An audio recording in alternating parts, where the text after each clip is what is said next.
अऊज़ु बिल्लाहि मिनश्शैतानिर्रजीम बिस्मिल्लाहिर्रहमानिर्रहीम।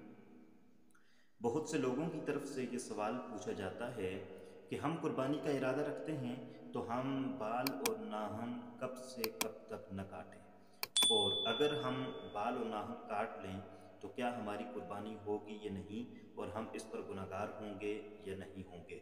और जो आदमी कुर्बानी नहीं करता तो क्या उसके लिए भी बाल और नाखून न काटने का हुक्म है या वो काट सकता है। इन तमाम बातों को आज की वीडियो में डिस्कस करने वाला हूँ। सबसे पहली बात यह है कि बाल और नाखून न काटना ये कैसा अमल है, और इस हवाले से हमें दीन इस्लाम और शरीयत क्या हुक्म देती है। इस हवाले से नबी करीम सल्लल्लाहु अलैहि वसल्लम के इरशाद है, मन अरादा अन युज़ही फला यअख़ुज़ मिन शअरिही व अज़फ़ारी। जो आदमी कुर्बानी करने का इरादा रखता हो उसको चाहिए कि वो अपने जिस्म से बाल भी न तराशे और अपने नाखून भी न तराशे। इसी तरीके से हज़रत उम्मे सलमा रज़ी अल्लाह तआला अन्हा रिवायत करती हैं कि पैगम्बर अलैहिस्सलातु वस्सलाम ने फरमाया कि जो आदमी कुर्बानी करने का इरादा रखता हो तो ज़ुल्हज्जा का चाँद देखने के बाद उसे चाहिए कि बाल और नाखून न तराशे हत्ता कि वो कुर्बानी कर ले।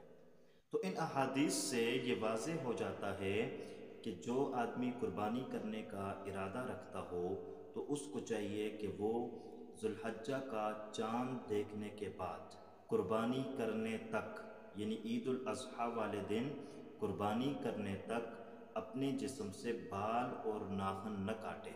तो इस अमल की शरई हैसियत क्या है? तो इस अमल की शरई हैसियत ये है कि ये अमल मुस्तहब अमल है, मसनून अमल है। ये फ़र्ज़ और वाजिब नहीं है। गुनाह तब होता है जब फ़र्ज़ और वाजिब को छोड़ दिया जाए।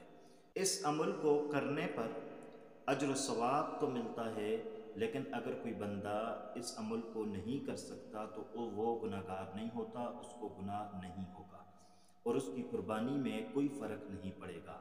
तो इसलिए जो आदमी कुर्बानी करने का इरादा रखता है उसके लिए बेहतर ये है, मुस्तहब अमल ये है, अच्छा अमल ये है कि वो ज़ुल्हज्जा का चाँद देखने के बाद अपने बाल और नाखून न तराशे कुर्बानी करने तक। कुर्बानी करने के बाद वो बाल और नाखून काट सकता है।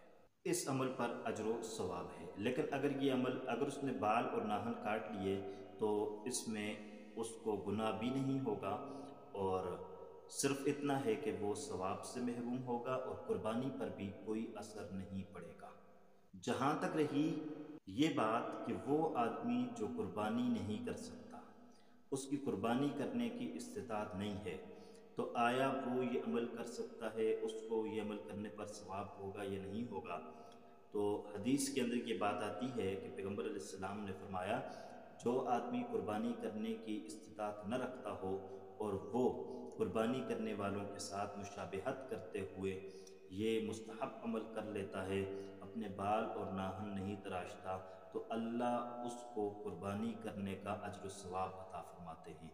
तो उसके लिए ये अजर और ज़्यादा हो जाता है कि जो आदमी कुर्बानी की इस्तिताअत नहीं रखता, कुर्बानी नहीं कर सकता, तो उसको भी चाहिए कि वो अपने बाल और नाखून न काटे, और इस नीयत के साथ न काटे कि इलाहुल आलमीन मैं अपने बाल और नाखून इसलिए नहीं काट रहा कि कुर्बानी करने वाला उसके लिए ये मुस्तहब अमल है, और इस अमल को मैं इसलिए अपना रहा हूँ कि इस अमल की बरकत से तो मुझे कुर्बानी करने की तौफीक अता फरमा।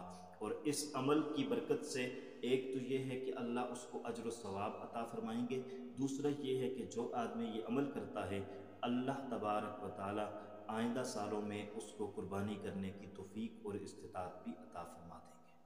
उम्मीद करते हैं आपको मेरी ये बातें समझ आ गई होंगी। हमारी आज की वीडियो को लाइक ज़रूर कीजिएगा, चैनल पर नए हैं तो सब्सक्राइब कर लीजिएगा। अल्लाह हाफिज़। अस्सलामु अलैकुम व रहमतुल्लाहि व बरकातहू।